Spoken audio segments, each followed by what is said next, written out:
here in the United States. We want to welcome our viewers in the United States and around the world. I'm Wolf Blitzer, together with Campbell Brown and Anderson Cooper. We're watching what's going on the campus of Hofstra University. Hofstra University, Hempstead, New York, out on Long Island. This is the scene. This is where Bob Schieffer of CBS News will be the moderator, and both of these presidential candidates will be walking out. They will all be seated around this table, and they will be getting ready to try to change some attitudes out there in the United States. It will be a debate that's supposed to focus on domestic issues, meaning right now the economy. And the economy here in the United States, indeed much of the world, not very good right now. There is fear, serious fear of a deep recession that could take place. And that was certainly reflected today on Wall Street, where the Dow Jones Industrials went down about 730 points, and it's being reflected right now where we see the Asian markets in deep trouble as well. This debate will allow the moderator, Bob Schieffer, to press and to do some follow-ups, and so we anticipate that it will be slightly different in its format than the two earlier presidential debates. Bob Schieffer will introduce the candidates right now.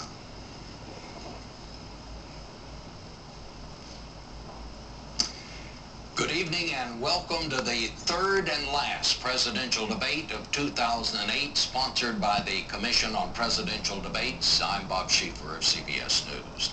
The rules tonight are simple. The subject is domestic policy. I will divide the next hour and a half into 9-minute segments. I will ask a question at the beginning of each segment. Each candidate will then have 2 minutes to respond, and then we'll have a discussion. I'll encourage them to ask follow-up questions of each other. If they do not, I will. The audience behind me has promised to be quiet, except at this moment when we welcome Barack Obama and John McCain.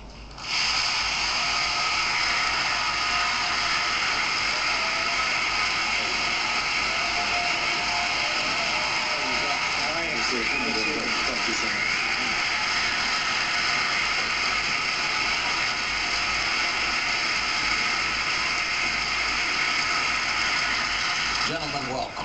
By now, we've heard all the talking points, so let's try to tell the people tonight some things that they haven't heard. Let's get to it. Another very bad day on Wall Street, as both of you know.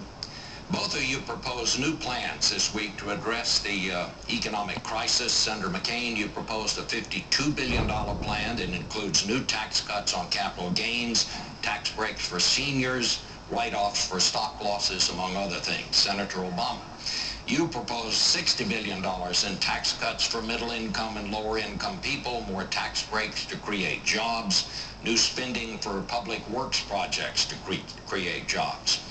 I will ask both of you, why is your plan better than his?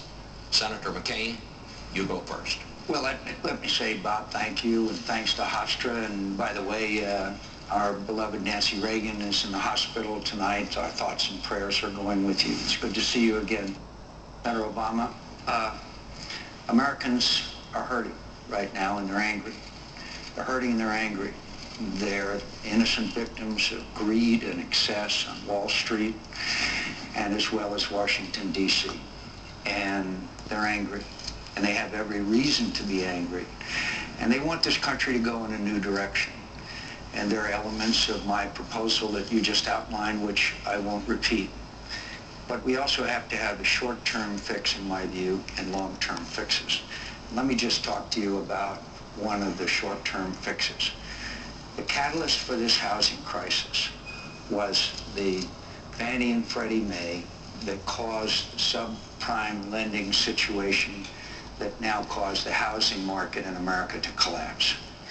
I am convinced that until we reverse this continued decline in home ownership and put a floor under it, and so that people have not only the hope and belief they can stay in their homes and realize the American dream, but that value will come up.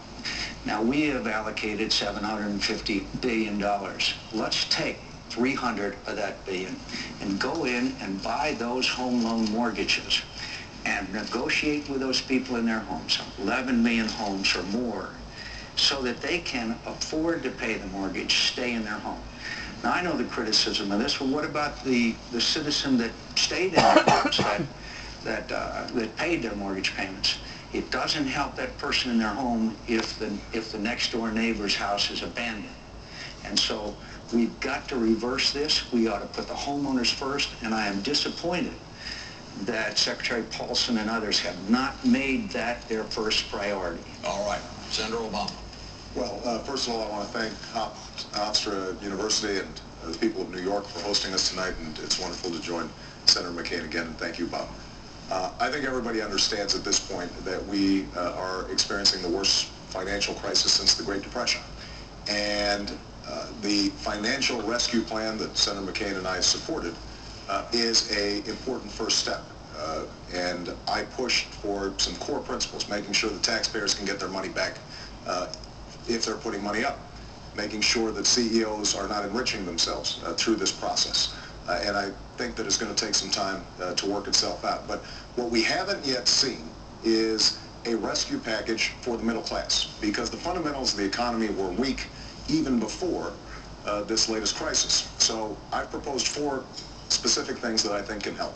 Number 1, let's focus on jobs. I want to end the tax breaks for companies that are shipping jobs overseas and provide a tax credit for every company that's creating a job right here in America.